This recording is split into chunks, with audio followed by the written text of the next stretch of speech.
오늘도 하나님 말씀을 듣고 깨닫고 그대로 살기를 소망하는 우리의 삶 속에 하나님의 크신 은혜와 능력의 역사가 이루어질 줄로 믿습니다. 우리가 살아가는 이 세상은 공정 그리고 공평, 평등 이러한 것들을 참 많이 이야기를 하고 있습니다. 그렇다는 것은 결국 이 세상이 공정하지 못하고 공평하지 못하고 평등하지 못하다라고 하는 것일 겁니다. 어떤 경우에는 내가 조금 이득을 보는 경우도 있지만 또 손해를 보는 경우도 있고요. 이러한 여러 가지 가운데서 언제나 우리는 이득을 보는 건 생각하지 않고 손해 보는 것을 생각하면서 세상은 공평하지 않다고 그렇게 여기면서 참 투덜거리며 살아가는 게 우리 인생의 모습이 아닌가라는 그런 생각이 들어집니다.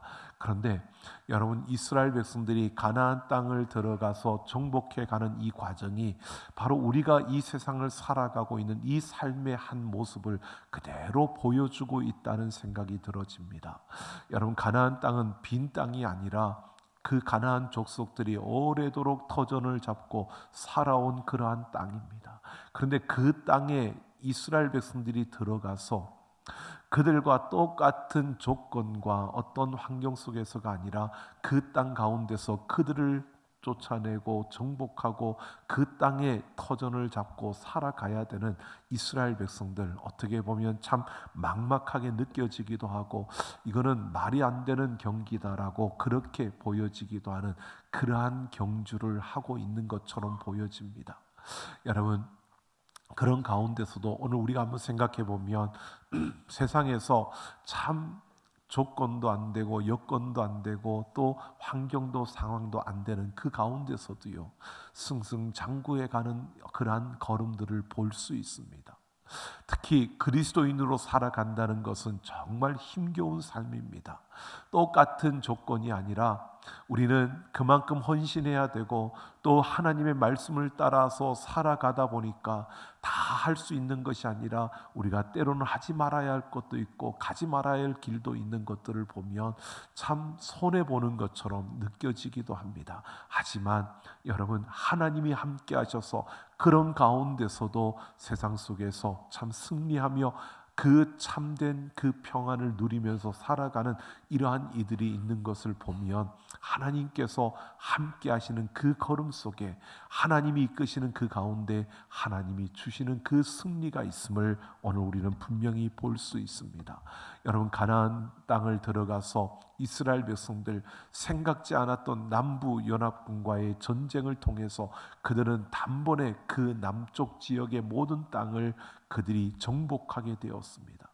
여러분, 이 놀라운 역사를 경험하고 나니까 얼마나 기쁘겠습니까? 그러는 가운데에서 오늘 북부 지역에 있는 그 가나안 족속들이 연합을 해서 이스라엘과 전쟁을 벌이는 이 모습을 오늘 11장에서 그려주고 있습니다. 오늘 가나안 땅을 정복해가는 이스라엘 백성들, 그들과 함께 하시는 그 하나님이 그들의 걸음을 어떻게 인도하시는지 오늘 이 말씀을 우리가 함께 살펴보면서요, 하나님이 주신 그리스도인, 우리에게 주신 그 하나님의 기업을 이 땅 가운데서 우리가 제대로 누리고 살아가려면 우리는 어떤 자세와 어떤 모습으로 살아가야 하는지 오늘 이 말씀을 통해서 함께 생각해 보려고 합니다. 여러분, 이스라엘 백성들이 남부 연합군을 무찌르고 승리를 하며 그 땅을 정복했다는 이 소문이 북쪽 지역으로 다 퍼져갔습니다.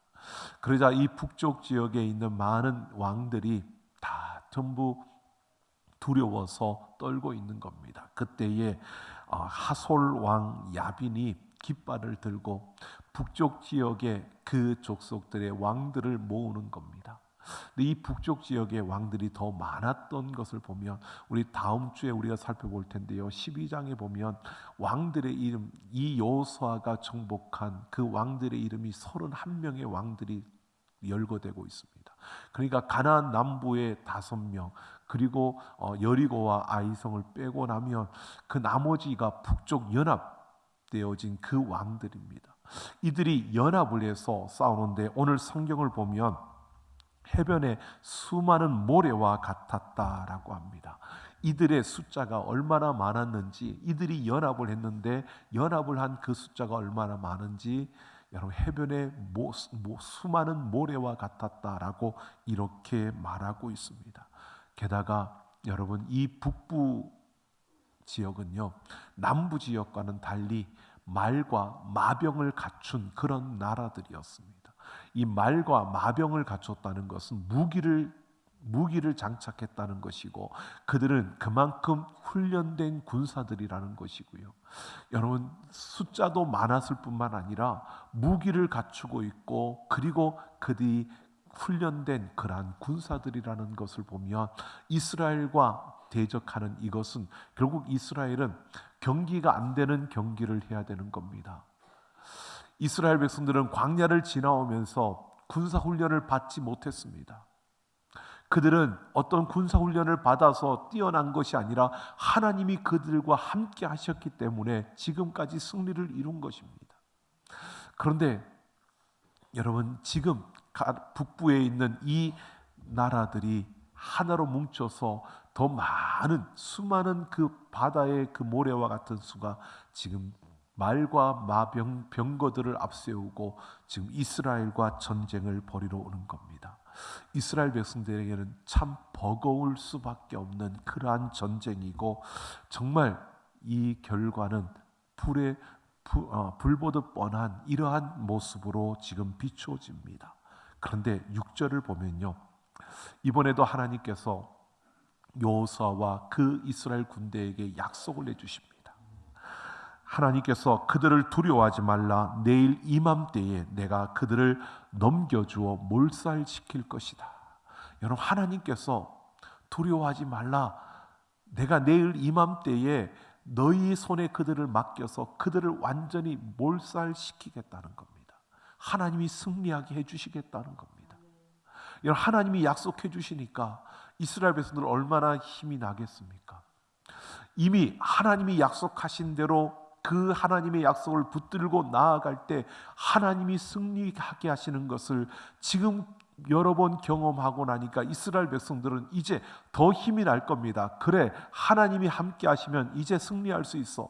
그리고 딱 나아갈 수 있는 약속을 딱 받을 때 이들은 기뻤을 겁니다.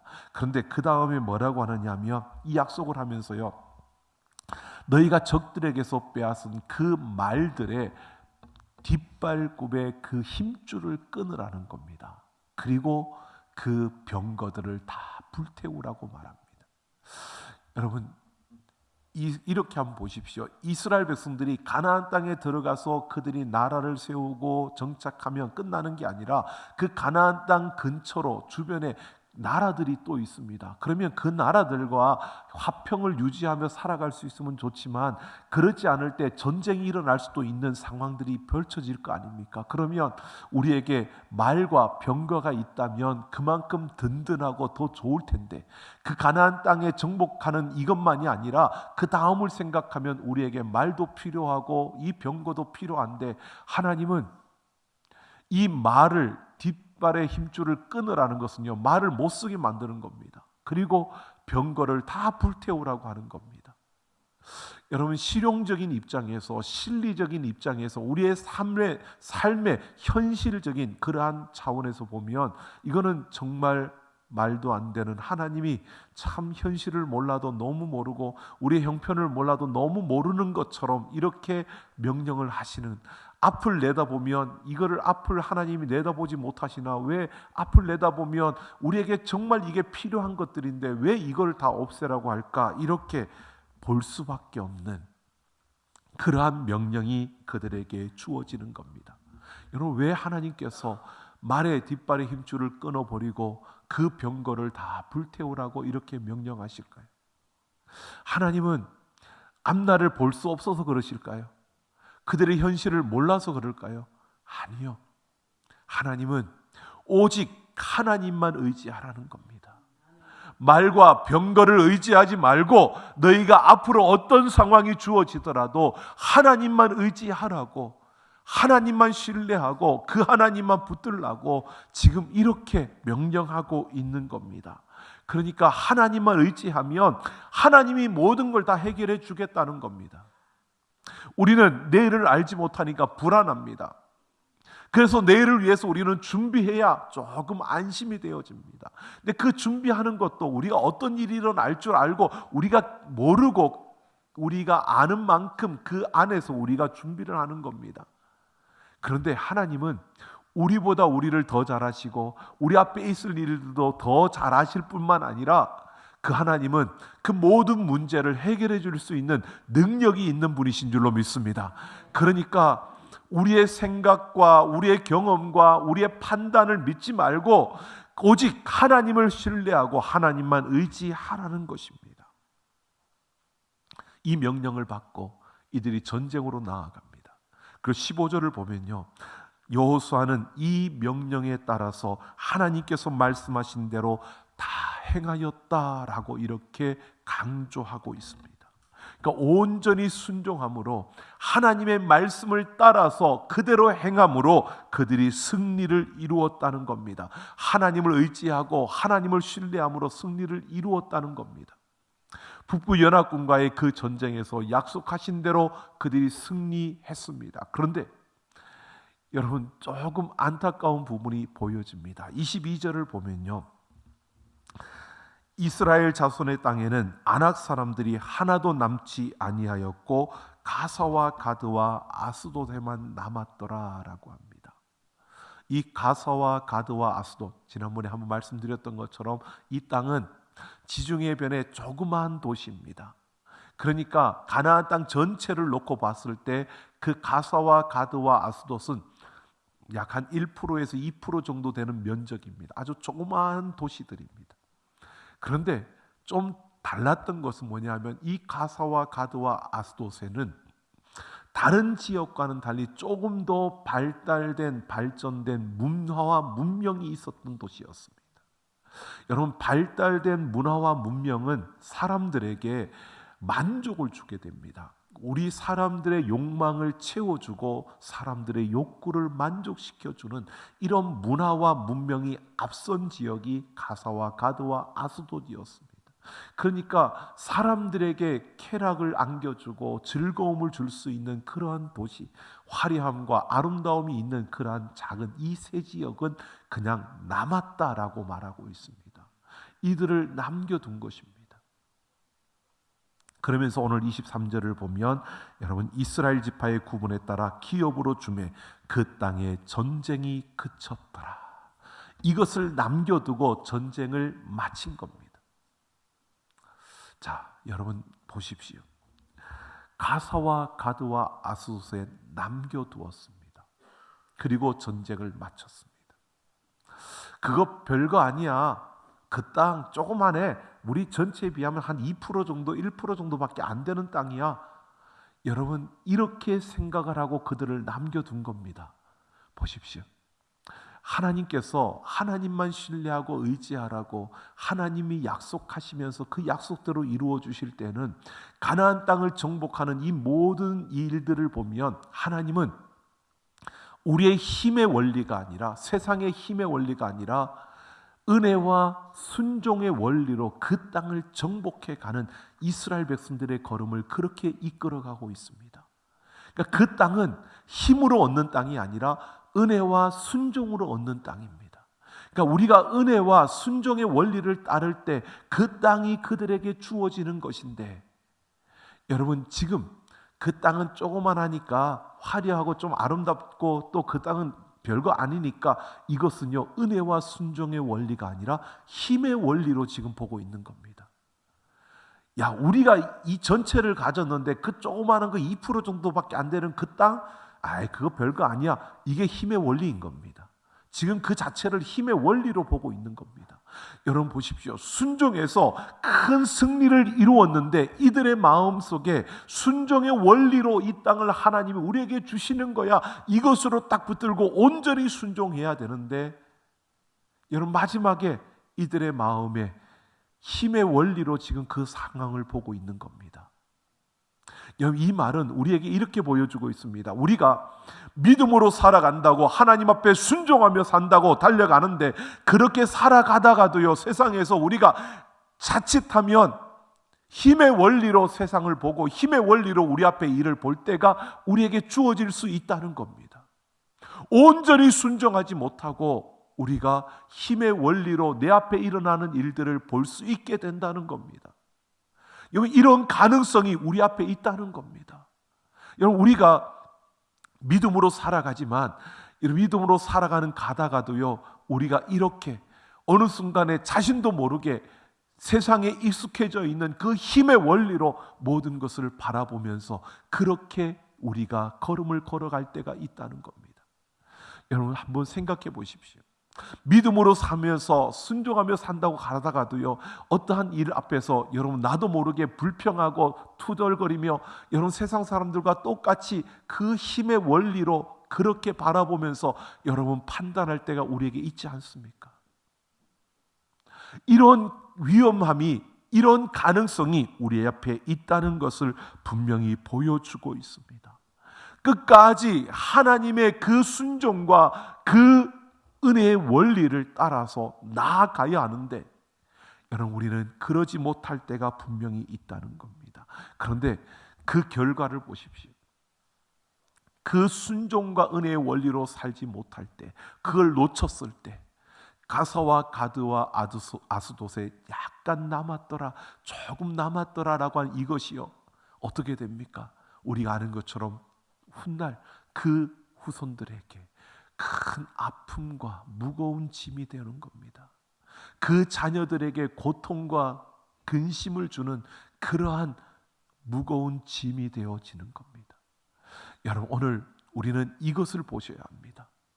우리가 은혜와 순종의 원리를 따라 살아가면 우리의 자녀들의 걸음 속에는 하나님의 형통과 축복이 주어지지만, 우리가 그 은혜와 순종의 원리를 놓쳤을 때, 아주 작은 부분에서도 그것을 놓쳤을 때, 그 작은 것이요, 우리 자녀들의 발목을 붙잡는, 우리 자녀들의 삶을 위협하는 괴물로 그 앞에 설 수 있다는 것입니다. 여러분, 오늘 우리가 순종과 은혜의 원리로 살아가야 하는 이유는요, 오늘 우리가 순종과 은혜의 원리로 살아갈 때 우리의 순종이, 부모의 순종이 자녀의 축복이 되고요, 부모의 순종이 자녀의 형통이 되는 줄로 믿습니다. 오늘 우리는 이것을 보셔야 합니다. 우리가 걷는 그 한 걸음 한 걸음이 그 걸음으로 끝나는 것이 아니라 우리 자녀의 그 길에 형통과 축복으로 이어진다는 사실을 우리가 기억하면서요, 부모의 순종이 자녀의 축복이라는 사실을 우리가 붙들고 우리의 삶 속에서 하나님의 그 은혜와 순종의 그 원리를 따라 우리가 살아낼 수 있는 그러한 걸음들이 되기를 예수님의 이름으로 축원합니다. 여러분, 우리가 세상을 살아갈 때 그냥 그렇게 되어지는 것이 아니라 참으로 많은 유혹과 미혹들이 있을 겁니다. 근데 그 순간에도요, 여러분, 우리가 은혜와 순종의 원리를 붙들고 하나님을 신뢰하며 그 하나님을 꽉 붙들 때, 여러분, 조금 힘겹고 조금 손해보는 것 같고 조금 어렵더라도요, 그 걸음을 통해서 우리의 자녀들은 형통하게 되고 우리의 다음 세대들은 복을 받게 될 줄로 믿습니다. 오늘 우리가 그렇게 하나님 앞에서 은혜와 순종의 원리를 따라 살아가는 하나님의 자녀들이 되기를 예수님의 이름으로 축원합니다. 그런데 이것이요, 이렇게 끝나는 문제가 아니라는 겁니다. 여러분 보십시오. 여호수아 21장 44절을 보면 이렇게 말합니다.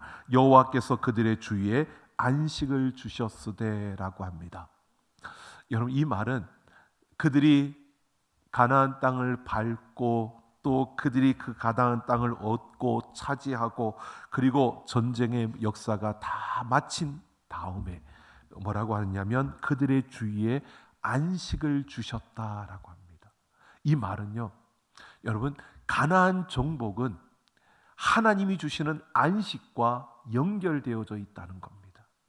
그냥 땅을 얻는 게 아니라 하나님의 안식으로 들어가는 겁니다.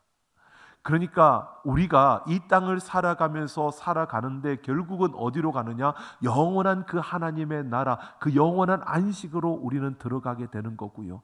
우리가 이 땅을 살아갈 때 이미 하나님의 나라는 이 땅에 이루어졌기에 우리는 그냥 영원한 그 안식으로만 가는 게 아니라 우리의 삶에서 하나님의 안식으로 우리는 누리면서 살아가는 게 우리의 걸음입니다. 그러니까 그들이 가나안 땅을 정복하며 은혜와 순종의 원리로 가나안 땅을 정복하는 그 순간에 땅만 얻는 게 아니라 그들은 어떻게 해요? 하나님이 주시는 안식에 들어가는 것입니다. 그 안식은 다른 것이 아니라 세상이 줄 수 없는 그 기쁨과 평강이 넘쳐나는 하나님이 우리에게 주시는 그 참된 그 안식을 말하는 겁니다. 그러니까 이스라엘 백성들이 보십시오.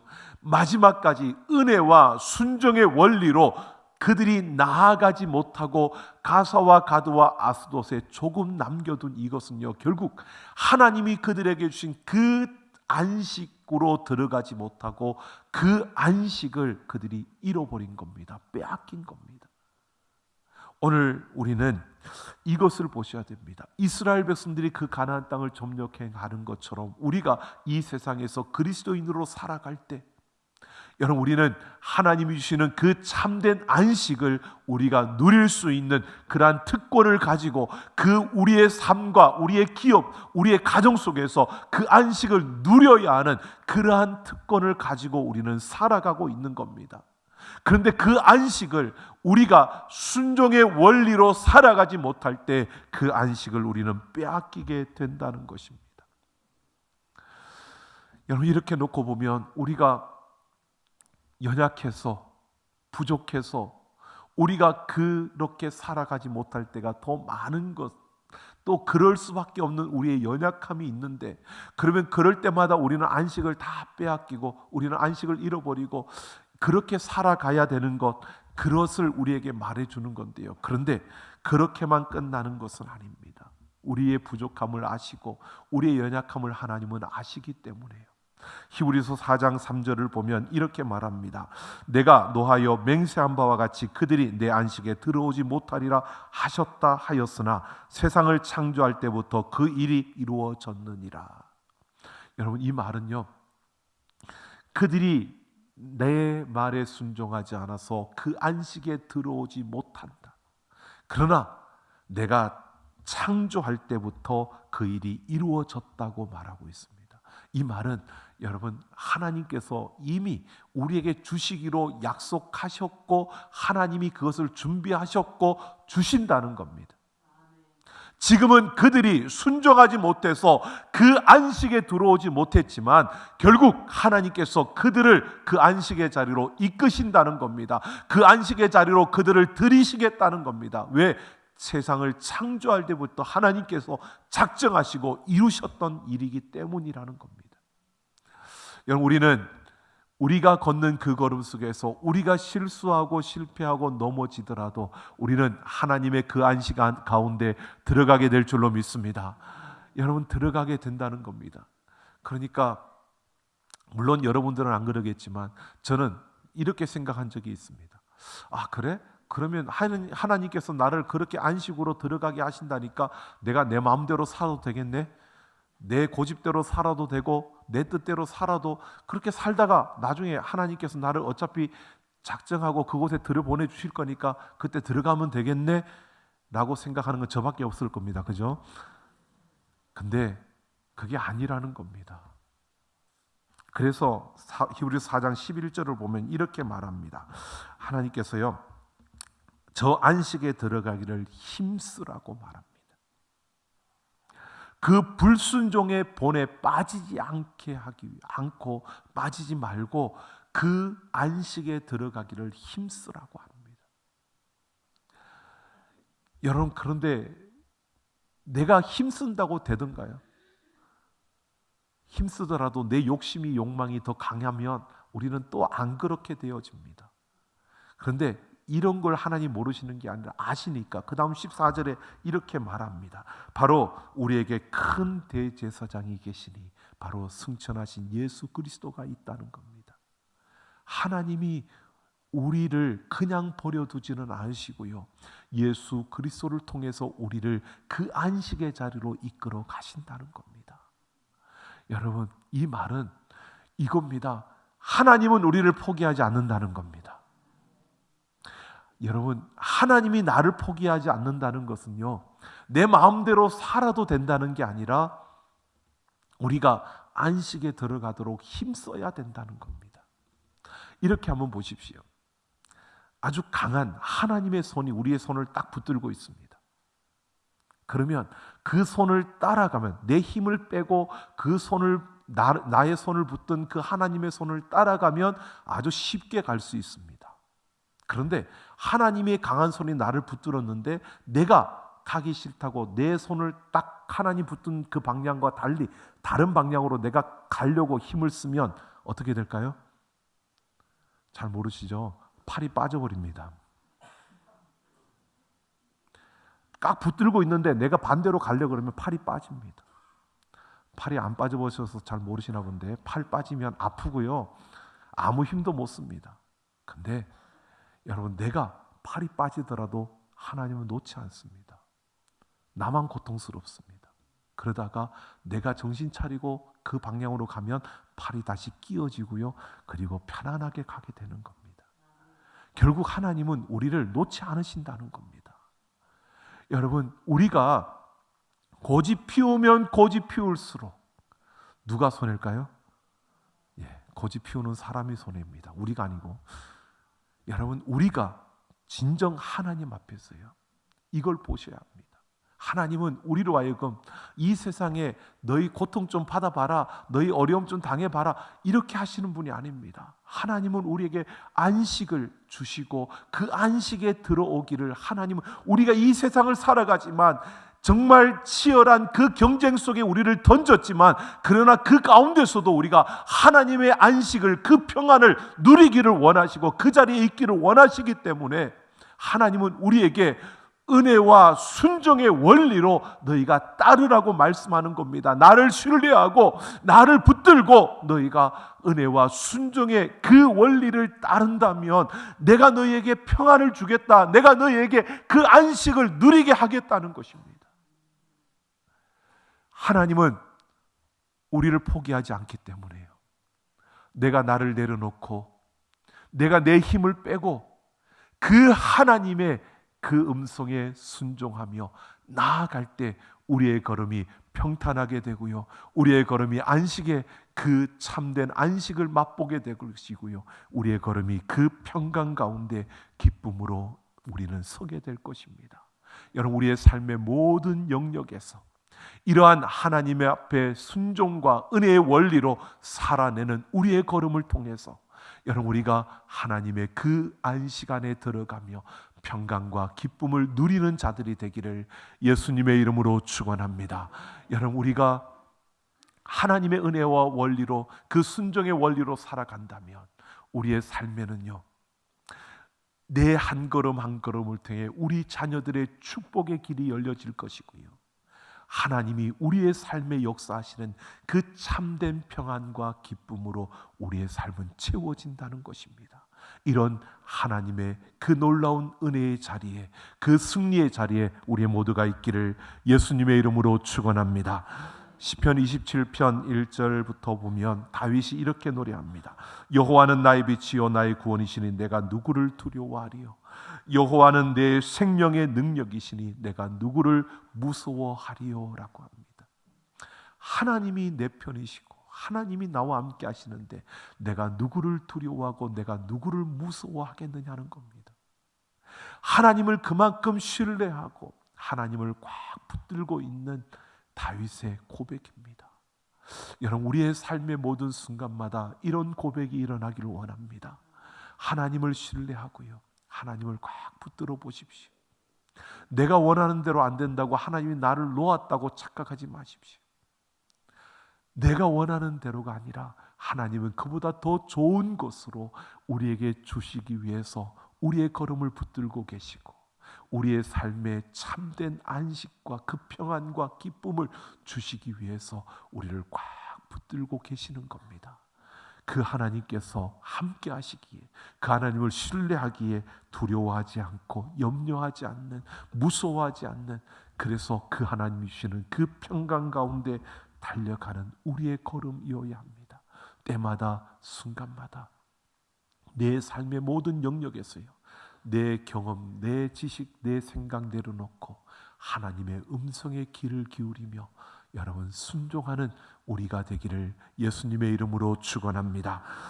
앨런 다운스라는 분이 쓴 책을 보면 리더여 두려움을 극복하라라고 하는 책에서 이렇게 말합니다. 우리가 성공하려면 세 가지가 필요하다고 합니다. 자신의 재능을 신뢰하고 열정을 추구하고 그리고 두려움을 물리치라는 겁니다. 두려움이 없을 때 그가 승리할 수 있다라고, 성공할 수 있다고 말합니다. 여러분, 일반적인 책에서 말하고 있는 거지만 저는 그렇게 봅니다. 여러분, 우리가 하나님을 꽉 붙들면요, 두려움이 물러갑니다. 하나님이 나와 함께 하시는데 염려가 사라지고요. 여러분, 그러면 그 하나님을 신뢰하면 우리의 삶에서 많은 것들이 변화되어지고 바뀌어지면서요, 우리의 가는 걸음이 그만큼 당당하게 되고 거침없이 달려갈 수 있게 되어집니다. 어떤 문제들이 앞에 주어졌을 때 여러분, 당연히 우리에게는 두려움이 찾아옵니다. 그런데 그 순간에 하나님을 꽉 붙들고 그 순간에 하나님의 그 음성을 듣고자 하나님의 도움을 구할 때 여러분, 우리에게서는 그 두려움과 그 염려들이 사라지게 되고요, 우리는 그 가운데서 하나님의 그 손길, 하나님이 우리에게 주시는 그 평강과 그 안식을 우리는 분명히 보게 될 것입니다. 여러분, 우리의 한 걸음 한 걸음이 하나님의 그 참된 기쁨과 평안을 누리며 안식의 그 자리에서 달려가는 걸음이 되고, 우리의 그 걸음을 통해서 우리의 자녀가 축복과 형통의 길을 걸어갈 수 있는 이 놀라운 역사가 우리의 삶과 우리의 걸음 속에 넘쳐나게 될 것입니다. 여러분, 우리가 한번 생각해 보십시오. 정말 잘하고 싶은데 안 되는 것이 우리의 삶이지 않습니까? 우리는 작지만 연약하지만 어떻게든 순종하려고 달려갑니다. 여러분, 그 순종이 우리 자녀들에게 얼마나 큰 축복의 문인지를 모릅니다. 저는 너무 감사한 것이요, 우리 삼락교회가 그래도 우리가 할 수 있는 최선을 다하여 우리가 순종하며 달려가다 보니까 하나님은 우리를 통해서 많은 일을 이루시는 것을 보게 됩니다. 여러분, 우리가 여전대 바자회를 통해서 또 했던 그것으로 우리가 한국 농성교회라는 곳을 통해서 저 산불이 난 그 화재가 난 지역으로 우리가 또 도움의 손길을 흘려보냈습니다. 또 여러분, 우리가 낸 부활절의 그 감사의 헌금을 통해서 우리가 또 그 무슬림 지역의 아이들에게 그 컴퓨터를 가르치기 위한 그러한 교실을 위한 노트북을 필요로 하는 그곳에 우리가 또 흘려보냈습니다. 여러분, 참 많은 비용들이 그렇게 흘러갑니다. 그런데 여러분, 놀라운 것은요, 하나님은 우리가 베풀고자 마음을 먹고 우리가 그것을 행하는 그 순간에요, 더 놀라운 것으로 우리에게 채워주시고 우리가 감당할 수 없는 그 놀라운 은혜를 우리에게 부어주십니다. 우리는 하나님이신 그 평강, 물론 우리가 큰 교회는 아닙니다. 하지만 우리는 그 큰 거 작은 것이 문제가 아니고요, 우리에게 주신 것으로 감사할 수 있고 우리에게 주신 것으로 나눌 수 있고 우리에게 주신 것으로 베풀 수 있는 이 길이 우리 앞에 펼쳐지고 있습니다. 이것은 여러분, 우리에게 하나님이 주시는 그 은혜일 뿐만 아니라 우리가 끝까지 하나님을 신뢰하고 은혜와 순종의 그 원리로 살아간다면 우리를 통해 세워지는 우리 다음 세대, 우리의 자녀들이 그 축복과 그 형통의 길을 걷게 될 것입니다. 오늘 우리의 걸음 속에서 바로 우리의 심령과 가정과 우리 교회가 여러분, 이런 우리나라가 이런 아름다운 역사를 이루어갈 수 있는 그 자리에 세워질 수 있도록 우리가 더욱더 은혜와 순종의 원리로 살아갈 수 있는 우리 하나님의 자녀들이 되기를 예수님의 이름으로 축원합니다.